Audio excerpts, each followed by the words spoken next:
వారం కిందటిదాకా మధ్యప్రదేశ్ మహారాష్ట్రలను అరుచుకుంటే మళ్ళా 4-5 రోజులు సంది యూపీ బీహార్ రాజస్థాన్ హిమాచల్ ప్రదేశ్లను మళ్ళక అరుచుకుంటున్నాయి వానలు.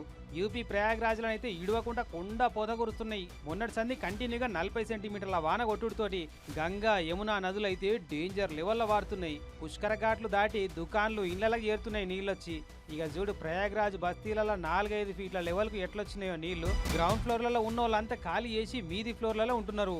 ఆ ఛాన్స్ లేని వాళ్ళు ఎటన్నా దూరంగా ఎత్తులున్న ఇళ్లలో తలదాచుకుంటున్నారు. ప్రయాగ్రాజ్ దారాగం చేసేయట ఈయన.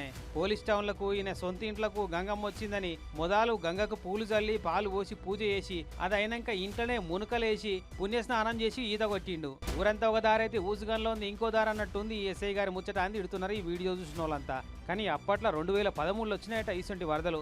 మళ్ళా 12 ఏళ్ల తర్వాత ఇప్పుడు చూస్తున్నాం ఇంత డేంజర్ వానలు వరదలు అని చెప్పి ప్రయాగ్రాజ్ పబ్లిక్ అంతా బిక్కు బిక్కు అనుకుంటా పొద్దెలా తిత్తున్నారు. ఇంక ఇయాల రేపు ఎట్లుంటుందో అని బుగులు పడుతున్నారు.